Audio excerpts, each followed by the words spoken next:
pero la nota del examen como tal, eso sí ya lo tenía. ¿Alguna duda? Gracias. ¿Comentario? Muy bien.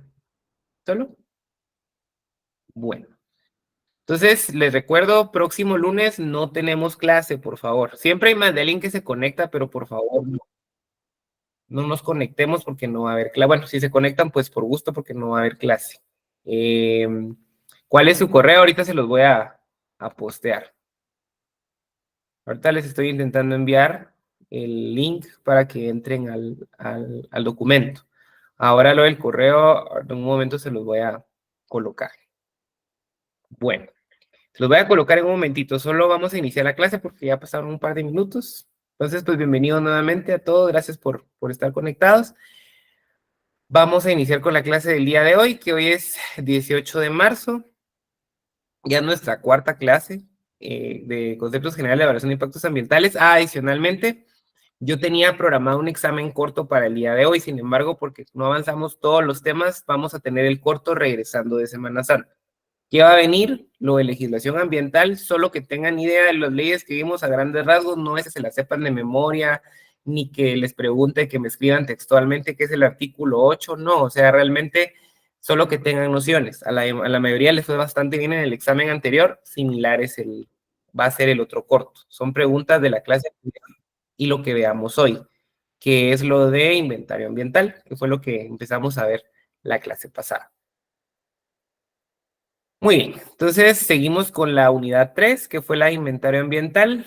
La clase anterior, pues dos de sus compañeras muy amablemente, pues me hicieron una observación o me dieron su opinión o su idea respecto a lo que es un inventario, y luego pues lo complementamos con el tema de ambiente, ¿verdad? Entonces concluimos recapitulando que un inventario ambiental va a ser pues toda la lista de recursos que vamos a tener de carácter ambiental. Eso va a ser un inventario ambiental. Por ejemplo, decíamos que vamos a ver el agua, vamos a ver el aire, vamos a ver flora, fauna, vamos a ver residuos, desechos, vamos a ver suelo, vamos a ver lo socioeconómico también, como les decía, que eso va a ser un factor ambiental extra para algunos, salvo a la gente que ya es consultora o que pues tiene idea de las consultorías. De lo contrario, pues va a ser algo nuevo, porque siempre cuando hablan de ambiente uno se imagina nada más al entorno físico, no a la relación o a la intervención de las personas. Entonces vamos a recapitular. Esto ya lo habíamos visto, pero lo vamos a ver nuevamente un poquito más despacio porque por tiempo lo vemos muy rápido al final de la clase anterior. Entonces vamos a empezar con el primer factor, que es el aire, ¿verdad? Entonces decíamos que el término de calidad del aire, entonces decíamos que la calidad del aire se va a referir a la medida de pureza del aire que respiramos en términos de contaminantes y partículas. Entonces dice que pueden afectar a la salud humana y obviamente al medio ambiente. La contaminación del aire puede provenir de diversas fuentes, como puede ser la industria, el transporte, la agricultura, entre otras. A grosso modo, la contaminación del aire puede ser natural o antropogénica. Natural va a ser una erupción volcánica, natural va a ser un incendio forestal, por ejemplo. Y lo antropogénico va a ser ya cuando tiene directamente la influencia o la razón, el origen de la contaminación va a ser de una persona. Por ejemplo, una industria, por ejemplo, un vehículo cuando alguien lo usa, un camión, no sé, que yo vengo y quemo mi colchón de la casa, que todo lo que yo emita gases como persona, no de forma natural, sino provocado, va a ser antropogénico. Entonces, hablamos aquí que la calidad del aire va a estar en función de contaminantes y partículas. Entonces, partículas, vamos a decir que hay dos diferentes tipos de partículas en el aire, digámoslo así. Va a haber unas partículas que por densidad van a tener la posibilidad de flotar en el aire y otras no van a poder flotar. Las que no van a flotar es lo que conocemos comúnmente como polvo, ¿verdad? Que usted viene y de repente barre y entonces se hace el montón de polvo, pero al cabo de X tiempo, por la densidad, es vencido el aire y quedan en el suelo.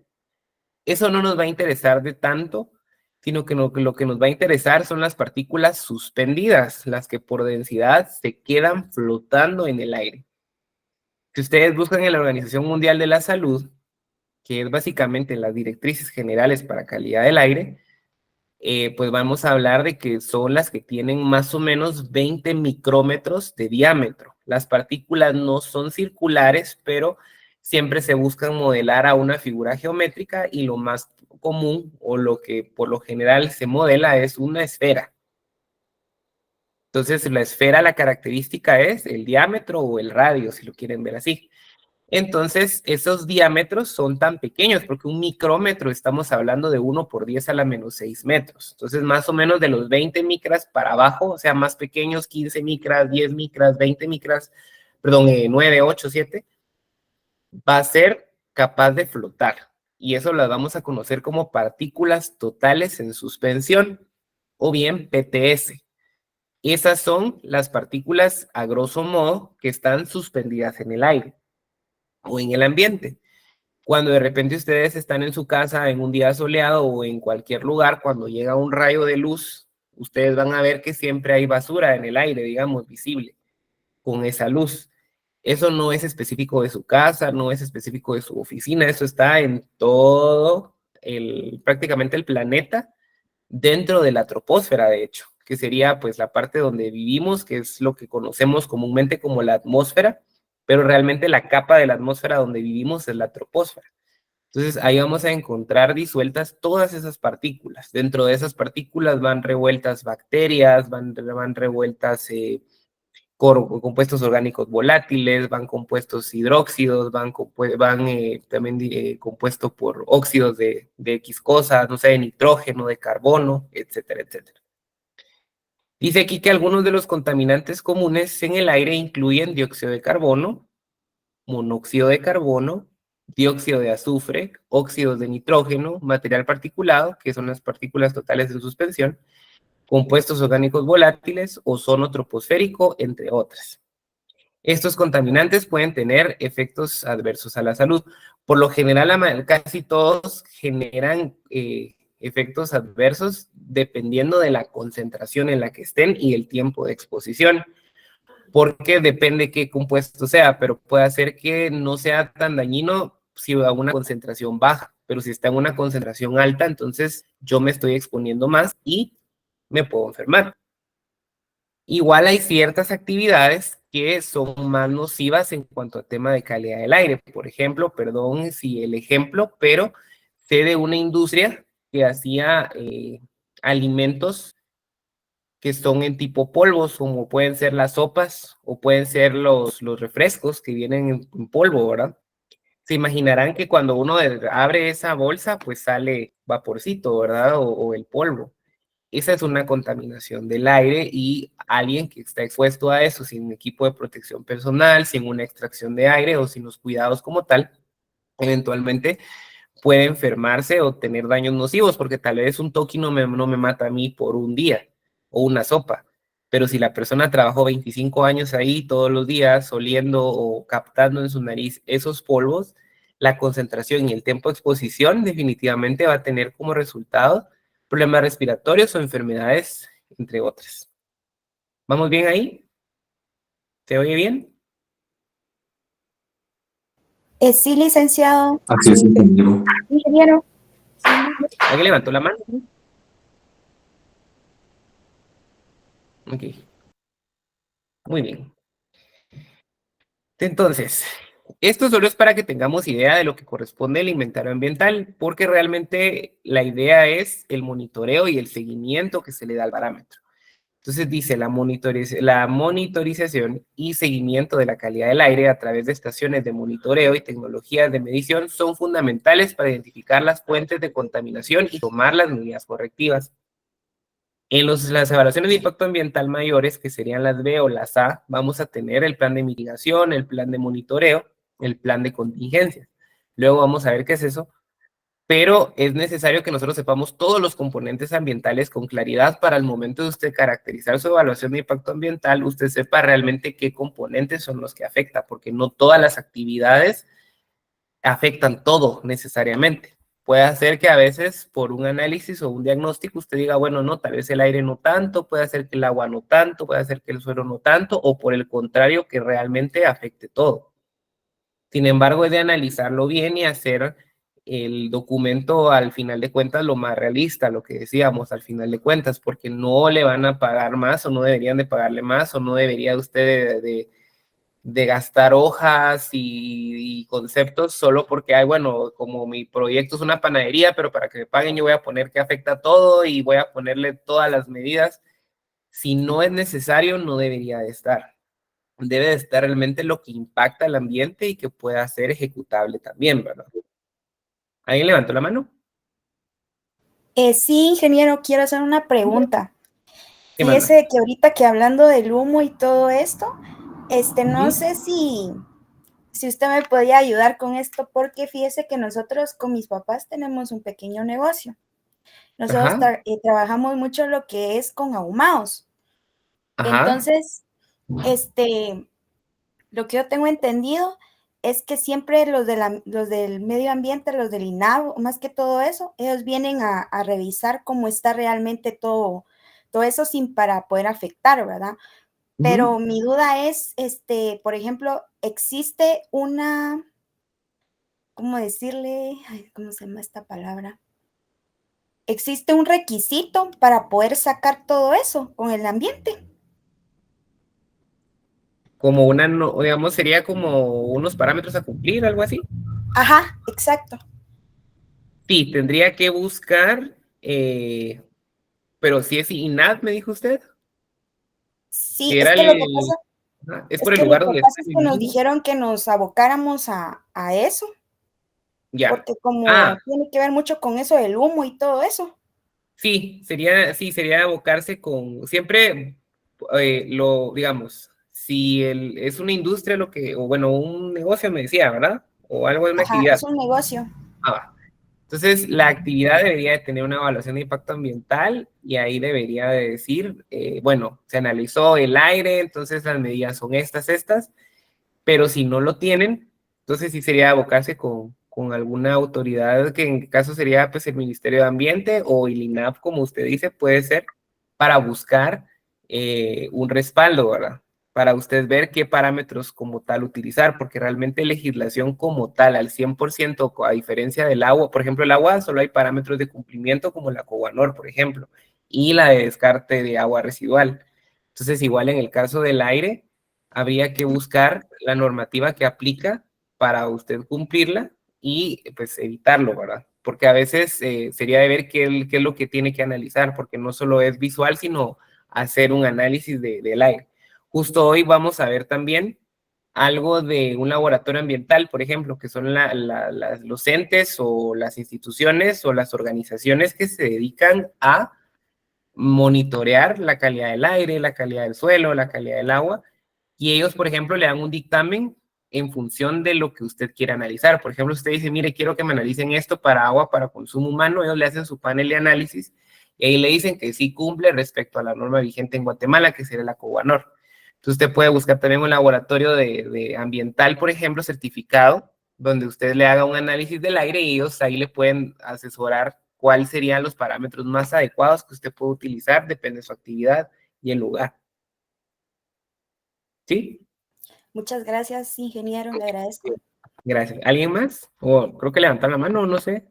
Sí, ingeniero, buenas noches. Disculpe, ahorita Buenas noches. estaba usted hablando dentro de la calidad de aire, que hay tres tipos de planes: el plan de monitoreo, plan de mitigación y el plan de contingencia. Ajá. ¿Así es o oí yo mal? Sí, así son. Son los tres. Solo lo mencioné porque eso lo vamos a ver después. O sea, Ah, ya bueno. como parte de la evaluación lo que lleva. Sí, pero hay tres. Ujú. Ah, bueno. ¿Y esto es parte de lo que es diferente a lo que es el plan de gestión ambiental o estos son parte del plan de gestión ambiental? Perdón. Entre los tres, sí, entre los tres es que, digamos, la gestión ambiental es la aplicación de los conceptos como tal. O sea, usted se supone que tiene que saber el marco regulatorio, tiene que saber de coordenadas, después vamos a ver porque hay planos y todo el asunto, tiene que saber de los componentes atmosféricos, los componentes sociales, los componentes de impacto, luego va la matriz de valoración de impactos. La cosa es que cuando usted tiene todo armado, la aplicación de su investigación, porque al final una evaluación de impacto ambiental es una investigación, usted viene y todo lo plasma o lo traduce o lo materializa en los planes de gestión ambiental. Entonces esos planes me hablan a mí de la mitigación, me hablan a mí del monitoreo, porque vaya, la mitigación es yo quito esto, pero ¿cómo yo voy a garantizar que eso de verdad lo van a quitar mañana, pasado, dentro de 10 años? Ahí va el monitoreo. Y mi investigación no exime de una emergencia, ¿verdad? Por ejemplo, que yo tenga bien controlado mi negocio, por ejemplo, pero resulta que Guatemala es sísmica y que hay una colonia arriba y que se puede venir encima, por ejemplo. Entonces, eso es la contingencia. Ahí lo vamos a ver después, pero sí, los tres juntos es el sistema de gestión ambiental.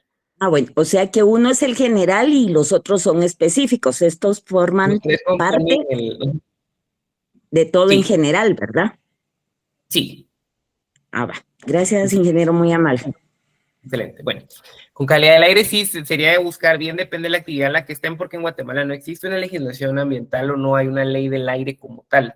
Hay políticas de cambio climático, pero no hay como tal una ley que diga, si no cumple este parámetro como tal, no. Incluso, por ejemplo, en las industrias de alimentos he visto que de repente miden, a veces miden como lo más común, que son como el conteo de partículas de totales en suspensión o la carga microbiológica, pero más lo hacen para calidad del producto que están haciendo. A diferencia de un laboratorio, por ejemplo, que un laboratorio a mí me pide, por ejemplo, contenido de aceite o humedad en el aire, pero es para no contaminar el producto. O de repente, no sé, en una industria, una cementera, por ejemplo, sí me interesa a mí a veces el tema de las partículas también totales en suspensión, pero por temas de no saturar mis filtros, por ejemplo. ¿Sí? Muy bien. Bueno, básicamente igual les voy a buscar los compendios o las normativas o los parámetros que ustedes pueden buscar o que pueden apoyarse, pero para no extendernos tanto porque realmente agua, aire son como muy extensas las normas que ustedes pueden utilizar, pero para que tengan más o menos idea de dónde pueden buscar, se los voy a dejar en una lectura para que lo tengan. Más que todo lo que quiero que veamos es que es importante cada componente y que hay que buscar, depende de mi actividad, qué es lo que más se adapta, ¿verdad? Igual que lo del marco legislativo, ¿verdad? Que, por ejemplo, yo de una construcción tengo no sé, una ley, pero si la hago en Xela, tengo un reglamento propio del lugar, si lo hago en San Marcos, tal vez hay otro, en Antigua hay otras, por ejemplo, tengo entendido yo que hay un reglamento como tal para las construcciones, ¿verdad? Porque yo no puedo hacer segundo piso, o sea, cada lugar cambia, ¿verdad? Entonces siempre es la misma esencia, pero no. ¿Alguien levantó la mano? Perdón, sí, yo, usted. ingeniero. ¿Qué manda? Así como estaba mencionando ahorita que hay reglamentos diferentes por medio de la municipalidad. Ajá.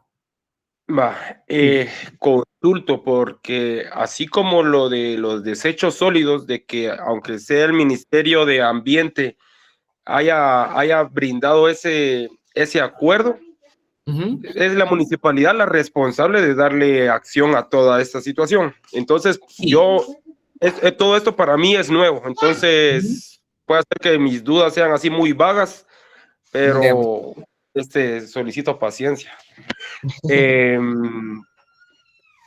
¿Hay alguna como competencia o algo así entre municipalidades como por ver que la gestión ambiental son prioridad o revolucionarias en el sentido de que, bueno, tal municipalidad tiene estos programas y podemos copiarlos de ahí para acá? ¿Hay alguna situación entre municipalidades? Pues en principio la política, digamos, en el tema ambiental hay políticas que son las políticas públicas, por ejemplo, que al final de cuentas son las herramientas que utiliza el Estado como tal para poder ejecutar cualquier plan como tal, ¿verdad? Por ejemplo, la política ambiental, hay una de educación, hay una, por ejemplo, la de desechos también, pero al final de cuentas, volviendo a aterrizarlo, siempre el Ministerio de Ambiente, por ejemplo, el tema de desechos, ellos tienen la política como tal y ellos la materializaron en la ley o en el decreto o en el acuerdo gubernativo de la disposición de los desechos, por ejemplo, en ese específicamente. Sin embargo, por otro lado, el poder local el poder del Guatemala está descentralizado, o sea, en las municipalidades, cada municipalidad es la encargada de la administración de sus propios recursos. Por lo tanto, sí deberían de apegarse al lineamiento general, que es la política pública como tal, o las leyes o la constitución, obviamente, ¿verdad? Si hubiera como tal una ley o algo formal del recurso o del tema como tal. Pero en el caso de las municipalidades, la verdad es que sí he visto, pues en la experiencia que he visto de evaluaciones de impacto ambiental o diferentes temas de agua y saneamiento, por ejemplo, y sí hay variaciones. O sea, sí hay variaciones, hay municipalidades que de repente tienen más desarrollado el tema de ornato, por ejemplo, hay otras que tienen mejor gestión del agua allá, hay otras que tienen mejor gestión del aire, otras que tienen mejor gestión de parques ecológicos, por ejemplo, como Petén, ¿verdad? Que ven mucho lo del tema de la naturaleza, lo de la flora y la fauna, pero realmente sí es válido, pero depende del Consejo Municipal cómo ellos se adaptan, ¿verdad? Igual hay unos documentos que es el Plan de Ordenamiento Territorial y Desarrollo Municipal, por ejemplo, que es a través donde la municipalidad puede como pues establecer sus directrices y pues a raíz de eso reformar lo que está o cambiar si es posible. Sin embargo, eso depende de la administración municipal. No depende tanto de una persona, sino dependería como tal de la municipalidad, del Consejo Municipal.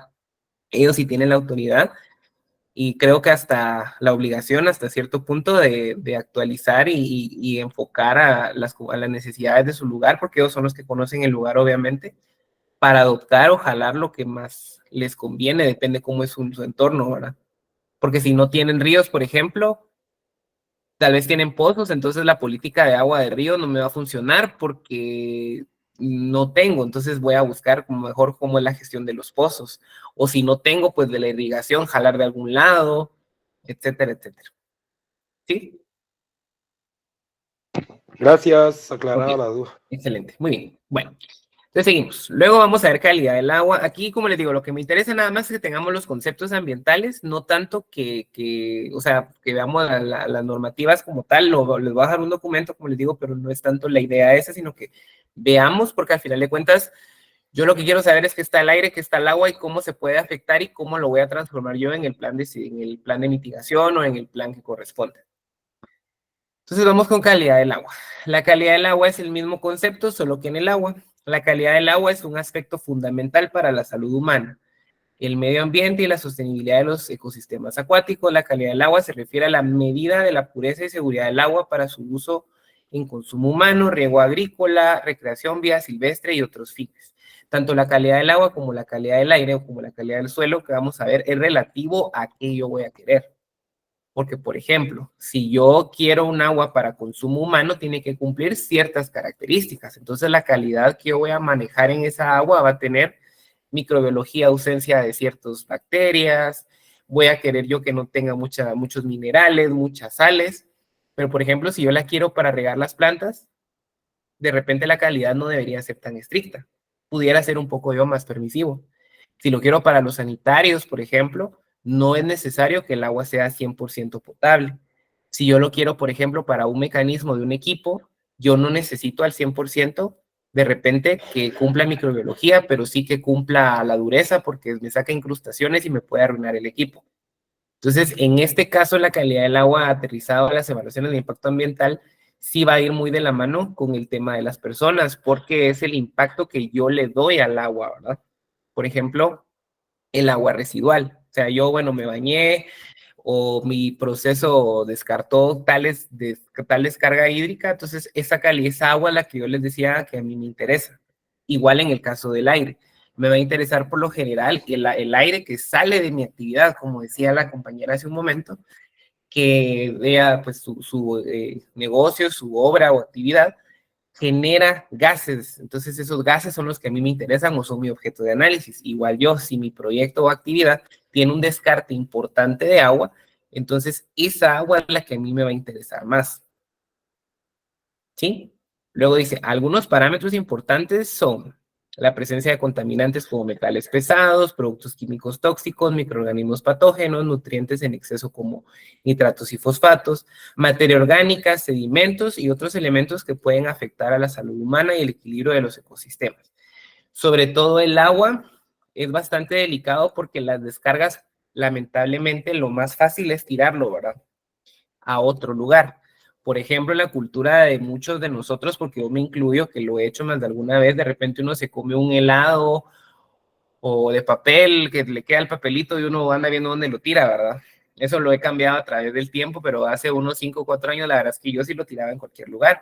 Obviamente, con el tiempo uno pues se supone que se tiene que ir, sobre todo quien está en el área ambiental, pues tiene que dar el ejemplo, pero es común, ¿verdad? Que uno esté acostumbrado a no gestionar correctamente los desechos, igual en el caso del agua.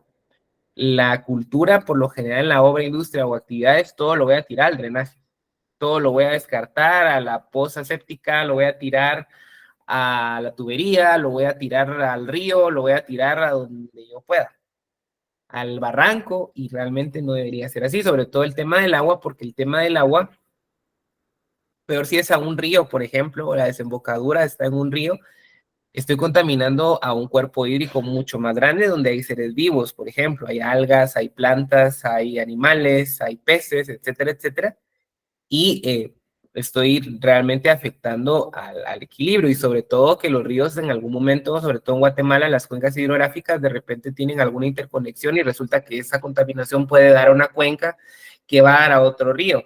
Entonces yo afecto la calidad del agua en otro lugar, aunque yo visiblemente no lo tire ahorita aquí, pero puede hacer que ese río vaya a dar a otro lugar cercano y que afecte la calidad de las personas que viven cerca. Entonces es necesario también el monitorear y seguir o darle seguimiento a la calidad del agua a través de redes de monitoreo y análisis periódicos. Eso es otra importancia, es la periodicidad. El monitoreo tiene un tiempo, no es de que yo lo hice una vez y ya, sino que tiene que ser, depende, y vamos a ver la criticidad, pero puede ser que sea cada 6 meses, cada 3 meses, cada mes, cada día, cada año, depende qué tan crítico sea su parámetro. Porque, por ejemplo, si es la evaluación de impacto ambiental de una peluquería, pues yo considero que la calidad del agua no es tan importante porque el agua es común, lo más que puede ser es, bueno, excepto el tema de los tintes, por ejemplo, ahí sí tal vez sí. Eso sí, pero pensemos en una peluquería, no en un salón de belleza. O sea, si es solo corte de pelo, de repente el agua no va a ser tanto. Pero ahí va a ser más lo sólido, ¿verdad? El cabello. Por ejemplo, si es una panadería donde solo venden el pan, ahí no van a generar tanta agua. Pero, por ejemplo, si es una industria de bebidas, una que hace, no sé, agua salvavidas, que hace agua de X nombre, agua potable, que hace un refresco, todo eso definitivamente sí va a tener una huella hídrica o una cantidad de agua mucho mayor, una demanda. Y como les decía, el tema de un salón de belleza sí me importa, ese es un buen ejemplo, el tema de la calidad del agua, porque tengo que ver si el tinte al momento de mezclarlo, ¿será que la calidad del agua va a ser la del agua normal o va a cambiar? Yo creo que a simple vista se ve que agregarle un tinte, un peróxido o algo, un químico al agua, definitivamente no se compara con alguien que se está bañando, ¿verdad? Porque si uno se baña, yo asumo que lo más que puede sacar es mugre o suciedad. En cambio, un tinte tiene químicos como tal. Entonces, el agua no se puede tirar directamente. Tendría que tener un pretratamiento previo a ser descartada y cumplir con ciertas características para poderse descartar normal. Bueno. Calidad del suelo. La calidad del suelo es un aspecto fundamental para la productividad agrícola, la salud ambiental y la sostenibilidad de los ecosistemas. La calidad del suelo se refiere a la capacidad del suelo para desempeñar sus funciones de manera óptima, incluyendo la capacidad de proporcionar nutrientes a las plantas. La calidad del suelo, por lo general, en las evaluaciones de impacto ambiental me van a importar a mí bastante cuando es un proyecto en fase constructiva. ¿Por qué? Porque yo voy a hacer remozamiento de tierras. Entonces, de repente hay una característica que es la cobertura vegetal del suelo, por ejemplo, ¿verdad? Si usted viene y había un bosque o había un área verde, digámoslo así, y usted va a hacer ahí una industria o un comercial o algo, definitivamente va a haber un impacto ambiental importante porque usted va a venir y va a talar los árboles del lugar, va a levantar la grama o la vegetación del lugar, e implícitamente o indirectamente va a afectar la fauna también, ¿verdad? Porque si era un área muy lejos, de repente pues ahí vivían aves, vivían hormigas, vivían, no sé, gatos, vivían X animal. Entonces va a haber un impacto tanto en el suelo como en lo que depende del suelo. Algo que pasa mucho en el ambiente como tal es que hay una interrelación entre agua, suelo y aire. O sea, siempre hay una relación. Cuando usted contamina el aire, es muy probable que esté contaminando el agua y el suelo. Cuando usted contamina el agua, indirectamente siempre contamina el aire y el suelo. Y si contamina el suelo, también el aire y el agua. ¿Por qué? Porque en algún momento tienen un punto en común. Si usted contamina un río, por ejemplo, el río de repente en algún momento puede llegar la contaminación hasta la orilla, hasta el suelo. Y de repente esa contaminación puede ser tan fuerte que usted puede erosionar o quitarle los nutrientes al suelo que está cerca. Entonces está contaminando el suelo. Por el contrario, de forma paralela, digamos, puede hacer que haya una descomposición dentro del agua y que esté emitiendo gases. Entonces está afectando el aire, perdón. Entonces, igual, si usted afecta el aire, puede hacer que ese aire llegue y que descomponga algo que vaya a dar al suelo y a su vez que tenga una relación con el suelo. O sea, siempre hay una relación entre los tres componentes atmosféricos y obviamente los seres vivos que dependemos de ellos, ¿verdad? ¿Vamos bien hasta ahí? ¿Alguna duda adicional? ¿Todo claro? Por el momento, todo claro. Todo claro. Ingeniero, con una consulta. Les saluda ¿Qué Medardo. manda? Muy bien, ¿qué tal, Medardo? ¿Cómo puedo medir yo la contaminación del aire? Del aire, bueno, hay varias formas, porque por ejemplo, si usted va a medir conteo de partículas, hay equipos que son específicos para medir el contenido total de partículas. O sea, depende del parámetro, porque por ejemplo, hay hay equipos móviles que son como portátiles, como le digo, que usted puede llevar como que fuera un teléfono, una calculadora o algo, y que él es capaz de que tiene alguna entrada o algo, y ahí le va a medir tal vez la cantidad de partículas que usted tiene presentes. Por ejemplo, decir, bueno, tiene 10 partículas de tal tamaño, tiene 200 partículas, o sea, le dice un número de cuántas hay cuando son cuantificaciones. Ahora, cuando son concentraciones o diferenciaciones, se utilizan otros como cámaras de captación de aire, por ejemplo, que a veces hay una como chimenea que a usted le capta el aire y a usted le cuantifica. Por ejemplo, hay unos sistemas que se llaman ORSAT, que a usted le mide nitrógeno y le mide varios gases de efecto invernadero como tal. Y pues depende, como le digo, depende qué parámetros es el que usted quiera medir. Puede ser que tenga equipos que sean portátiles, o sea, que usted pueda llevar, o hay otros que sí requiera de una estación de monitoreo, por ejemplo, ¿verdad? Por ejemplo, el tema del monitoreo del aire es algo fuera del tema de contaminación. En el INSIBUME, por ejemplo, tiene estaciones de medición del aire. Ellos miden, por ejemplo, la presión atmosférica. Tienen sus barómetros ahí, tienen sus pluviómetros, tienen sus termómetros para ver la temperatura y todo eso. Esos son parámetros del aire. Temperatura es del aire, no es del agua ni es del suelo. O sea, cuando dicen esa de sensación térmica y todo, es relativo al aire. Entonces depende. Pero sí hay equipos tanto móviles como no tan móviles. O sea, que sí requiere de un laboratorio como tal. ¿Sí? Gracias, ¿Alguien muy más? amable. Sí. ¿Alguien más? Ingeniero, disculpe, dentro de los equipos móviles podríamos hablar como de los medidores de gases. Sí, es que medidores de gases hay también fijos y hay móviles. Hay de los dos. Gracias. Muy bien. Bueno, Yo- sí, se yo puede tengo- medir. buenas noches. Buenas Yo noches. tengo una duda Ajá. en cuanto a la contaminación del suelo. Ajá. Por ejemplo, un derrame de un lubricante o de un combustible. ¿Cómo Ajá. podríamos medir qué tan contaminado está el suelo? Ahí lo que hacen, miren, pues tanto en el aire como el agua o el suelo, es como un análisis ambiental, debería ser como un análisis de sangre completo, que usted le mide las plaquetas, le mide los glóbulos blancos, los glóbulos rojos, igual. Entonces, en el suelo lo que se le miden por lo general son los nutrientes que tiene. Entonces, ellos comparan como cuál es lo que debería de tener, o sea, analizar qué tipo de suelo es y que en función de eso, hay unas cosas que se llaman análisis gravimétricos, que ahí lo que le dicen es que usted dice, bueno, si es el suelo tal, debería tener este mineral o estas concentraciones de todos estos minerales y lo comparan con lo que usted tiene. Entonces, si por ejemplo debería tener un pH de 5, pero tiene 6, por ejemplo, que está un poco variado, que tiene que tener una concentración de 20 de este mineral, pero tiene 10, o sea, ven las descompensaciones, ahí es donde usted puede ver qué tan dañado está y ver si se puede remediar o qué es lo que corresponde, ¿verdad? Muy bien, muchas gracias. Muy bien. Gracias. Igual, yo al final de la clase, unos 10 minutos, les voy a pasar un video de lo que es un laboratorio ambiental. Las evaluaciones de impacto ambiental, por lo general, si alguien lo sabe hacer, excelente. Pero realmente el consultor ambiental lo que debería tener idea es de los componentes ambientales y que hay un análisis asociado a cada uno.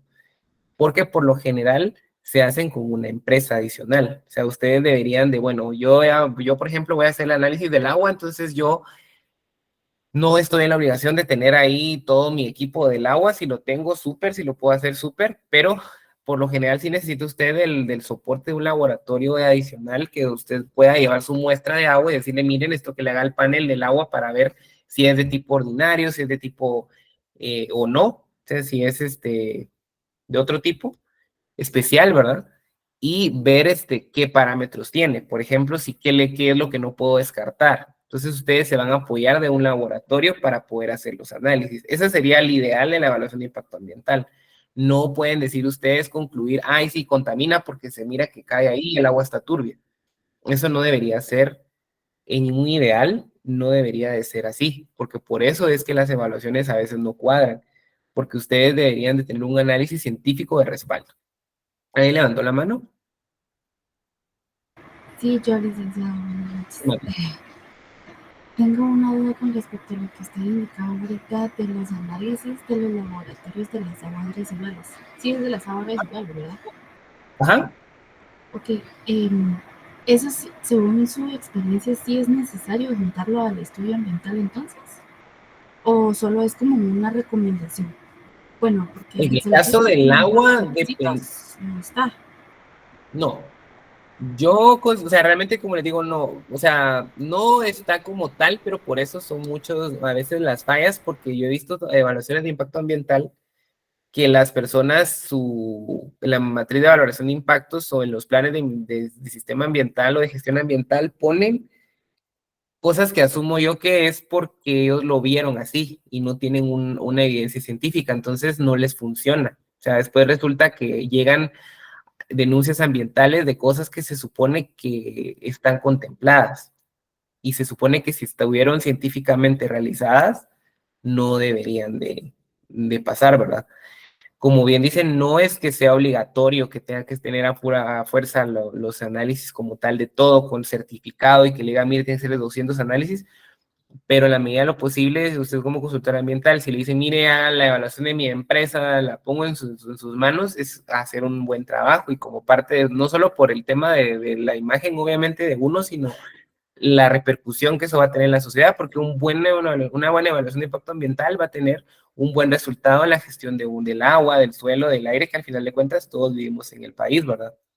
Entonces, no es necesario, pero sobre todo en el caso del agua, de ahí sí que también depende de su actividad, ¿verdad? Porque si volvemos a los ejemplos de ese momento, si es una panadería, pues obviamente usted tal vez no va a gastar un dineral en una evaluación de agua residual, si no se lo pide y no, ¿verdad? Pero si usted le está haciendo una evaluación de impacto ambiental a una industria donde usted sabe que el agua la van a descartar a un río o a algún lugar, o lo están haciendo, pues más que obviamente habría que ver con una evidencia científica, cómo gestionar el descarte, ¿verdad? De acuerdo, ingeniero, mire, y en ese mismo sentido, ¿qué pasa si yo ya tengo mis análisis, pero tengo 3 parámetros, por ejemplo, de lo que analiza el laboratorio que no cumplen? Eso me podría llegar a afectar en algún momento a la industria, es decir, le hablo de un supermercado como tal, porque es el cual hago los análisis. Los O estudios. sea, 3 parámetros que usted sabe que no cumplen. Ajá, porque digamos en los análisis de las aguas residuales ya vienen los parámetros conforme a la interpretación del laboratorio que no cumplen. Ajá. Algunos sobrepasan los parámetros y hay otros que están por debajo del parámetro. Y pues. Entonces, ¿qué pasa si al momento de que yo lo adjunte, digamos, a mi estudio, eso me puede repercutir o simple y sencillamente dentro de la resolución ellos van a hacer así como, mire, estas son mis recomendaciones para las mejoras? Ellos, según me he visto, ellos analizan más que usted haya hecho la investigación adecuada y que en el caso de solo son 3 parámetros de la mayoría, asumo yo que tal vez si no son críticos, por ejemplo, críticos, puede hacer que se lo acepten así. Sin embargo, creo que lo importante en ese caso sería en los planes de gestión ambiental enumerar esos que no cumplen y dar la alternativa como que debería de implementar la empresa. Ya si ellos lo implementan o no, eso ya será problema del proponente del proyecto o del dueño de la actividad, digamos. O sea, uno como consultor ambiental solo debería de hacer el plan y decir, bueno, no cumple esto, entonces por eso se va a implementar esto y esto y esto. Puede hacer que nunca se den cuenta, que nunca lo hagan, pero sí debería de estar ahí mientras llegan las auditorías ambientales y realmente vean si realmente se están ejecutando las evaluaciones de impacto ambiental, que no estén solo ahí si tiene la licencia, sí, ahí está, pero uno va y no hay nada de lo que dice. ¿Qué puede hacer? ¿Qué pasa? Sí, no, de hecho sí pasó. O sea, ¿Sí? sí ya, de hecho la empresa ya fue multada una vez por eso mismo. Ajá, Pero por eso ahorita tenía esa duda de si sí, realmente repercute en algún momento de que uno sí. presente el Debería tipo de repercutir, análisis de pero carbono. ahorita sí debería repercutir, pero ahorita como no hay un sistema de seguimiento como tal, yo esperaría que eso pase no en un futuro muy lejano, pero mientras ahorita de momento no hay una continuidad como tal. Más que todo pasa por denuncias fijas, ¿verdad? Igual los delitos ambientales no pasan casi nunca, salvo que uno vaya y que denuncie, que uno vaya y diga, miren, esta industria me está sacando todos los desechos del agua a mi comunidad, entonces que vayan de verdad a ver y que le demuestren eso, ahí es donde habría problema de momento. Yo espero que en un futuro no tan lejano eso no sea necesaria la denuncia, sino que haya un sistema de auditoría constante para seguir verificando que las licencias ambientales realmente se estén cumpliendo. Porque yo, como les decía, en el papel puedo poner un plan de gestión ambiental precioso, perfecto, pero que no se esté implementando. Entonces, al final de cuentas, no funciona porque es como que ustedes digan que van a estudiar 10 maestrías, 3 doctorados, pero en la realidad no han terminado ni siquiera a nivel medio, por ejemplo. Entonces, si yo no veo, no hay quien les dé seguimiento y digan, ah, sí, yo quiero ver, no hay cómo, ¿verdad? Sin embargo, pues lo ideal, lo correcto sería hacer todo, ponerlo todo, si algo no cumple, informar al proponente o a la persona, o si es mi actividad, digo, bueno, no está esto, voy a poner esto para poder cumplir al 100. Así cumplo yo mi estudio. Ya si la persona no lo ejecuta o no lo descubren o siguen operando así, eso ya no sería tanto problema nuestro, digamos, porque nosotros cumplimos con cubrir el tema de la evaluación ambiental, ¿verdad? ¿Sí? Bueno. De acuerdo, gracias, ingeniero. Otro componente importante son los desechos y los residuos. Por lo general, los desechos y residuos nos vamos a referir a los sólidos, sin embargo, pues pueden ser gaseosos y líquidos.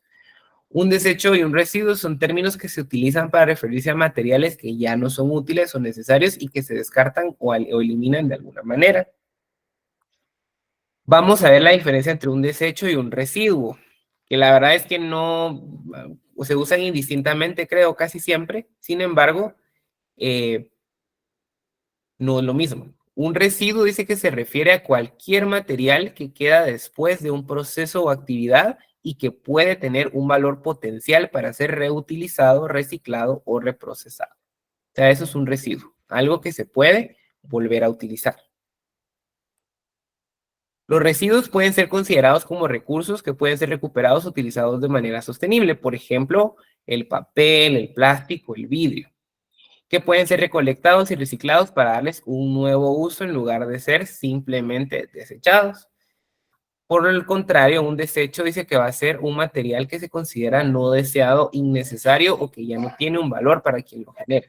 Los desechos pueden ser sólidos, líquidos o gaseosos. Por lo general, los desechos son productos o materiales que se eliminan porque ya no pueden utilizarse para su propósito en general. Por ejemplo, los restos de la comida, los envases vacíos, la ropa rota, etcétera, que pueden ser considerados como desechos. Entonces, ambos son el resultado de una actividad. Por ejemplo, yo me comí la galleta y el papel es un residuo, yo no lo quiero. Por ejemplo, yo crecí, me engordé, ya no me queda la ropa, la voy a sacar. Igual los zapatos, igual, no sé, el cuaderno al fin de año de los niños o de ustedes como estudiantes, si usan cuaderno todavía, que ahora veo que la mayoría usan tablet, computadora, celular o ya ni anotan. un teléfono que ya no funcione, todo lo que yo ya no quiero, en algún momento se va a convertir en un desecho o en un residuo. Entonces, aquí dice que un residuo es algo que se puede reciclar y un desecho va a ser algo que ya no. Por lo menos para la actividad o para el propósito para el que fue diseñado, porque al final de cuentas algunos desechos sí se pueden volver a utilizar, porque por ejemplo aquí menciona los desechos de comida. A veces esto se puede hacer un sistema de compost o alguna forma de reutilizar, sin embargo no, o sea, una manzana no la va a volver no va a volver a ser una manzana, ¿verdad? Pero sí la puedo reutilizar para algo, aunque no sea meramente su actividad. Ahora bien, el papel sí se puede volver a utilizar como papel en algún determinado momento, o el plástico, ¿verdad? Se puede reprocesar y volver a hacer una nueva botella, el vidrio no digamos, entre algunos otros.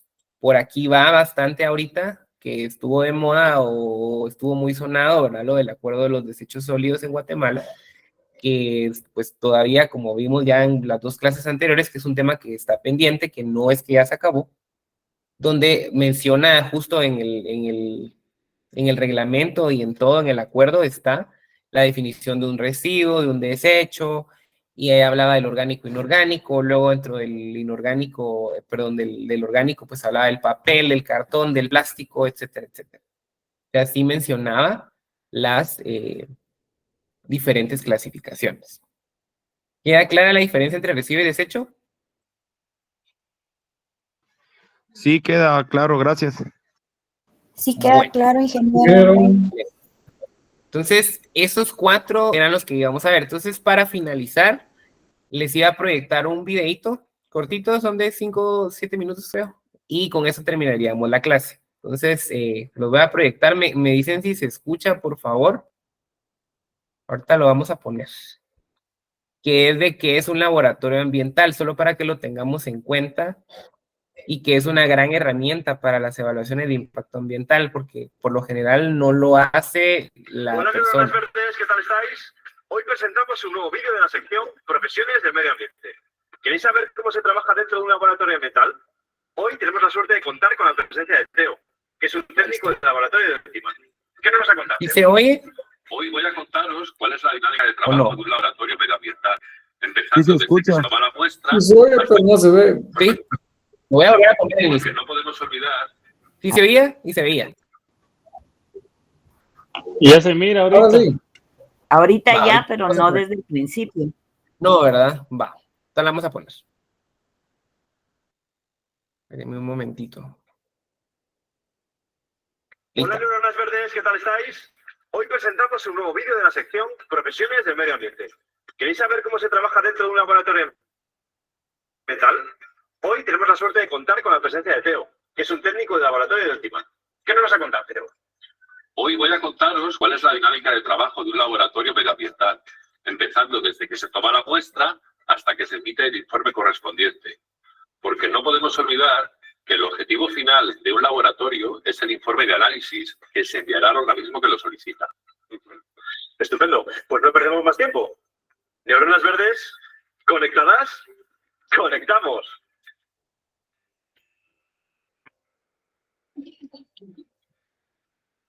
Como veis, nos encontramos en una depuradora de aguas residuales. Al igual que un paciente va al médico y le realizan ciertos análisis para hacer un diagnóstico, también en el medio ambiente es necesario realizar ciertos análisis. Como no podemos llevar un río, una playa o un vertedero al laboratorio, tenemos que ser nosotros los que vayamos a los puntos a realizar la toma de muestras. Como podéis ver, tenemos distintos recipientes, tanto en volumen como en materia. Tenemos recipientes de plástico y recipientes de vidrio.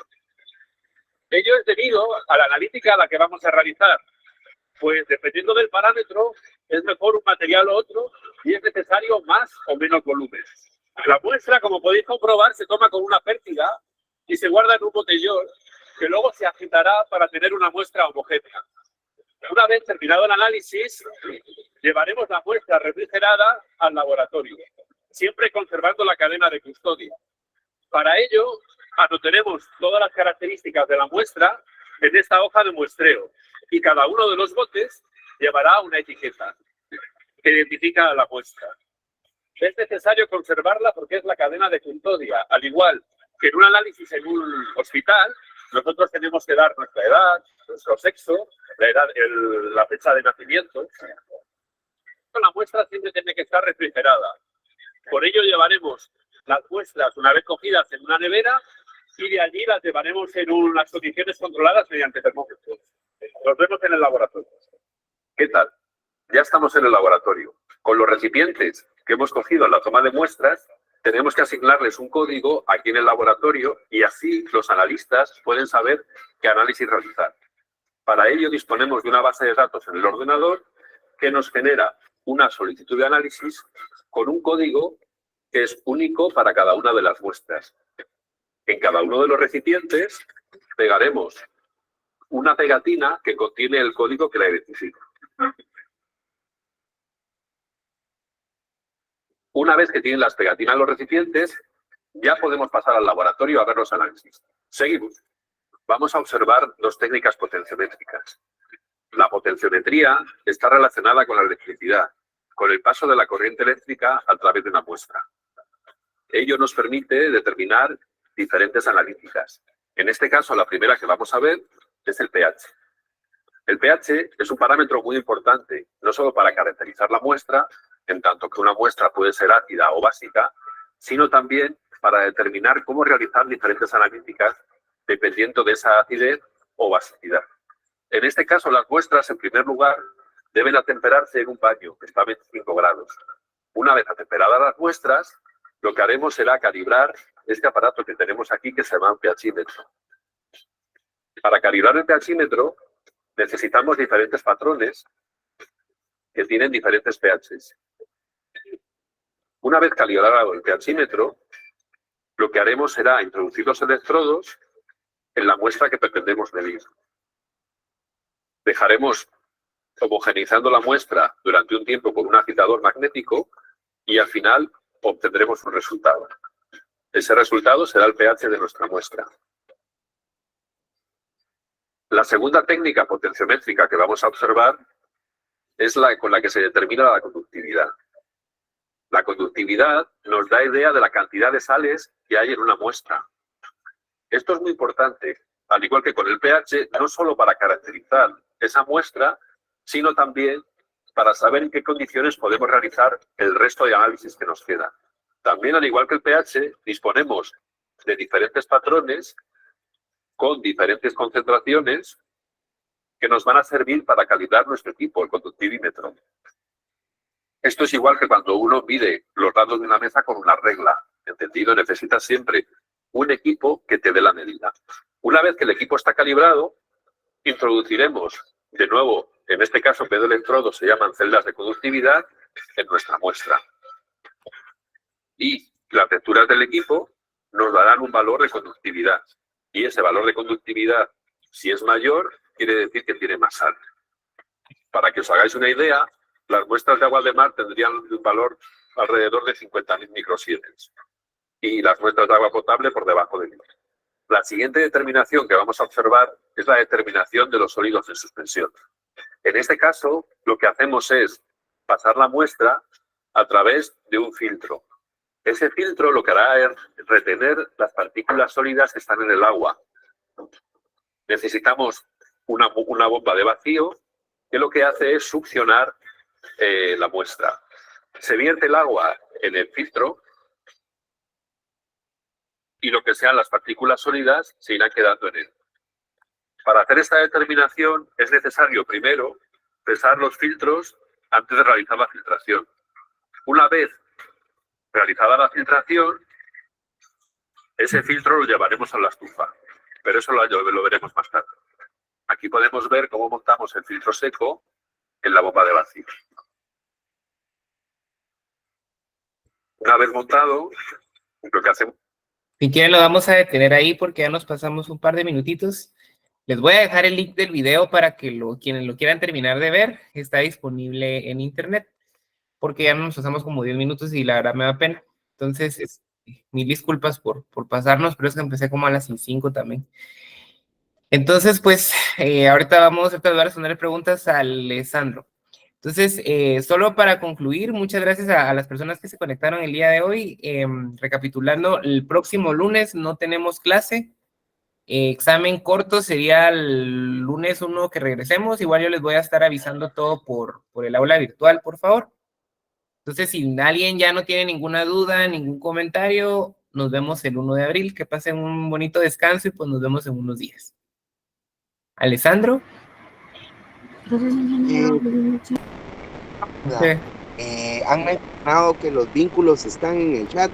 Estamos hablando del chat de la clase, porque habíamos quedado en que no íbamos a tener un chat en WhatsApp. Entonces, no sé de qué están hablando. El link es el de, lo que pasa es que hay un drive donde está la asistencia y las notas. Ese link para estar publicado en el aula virtual.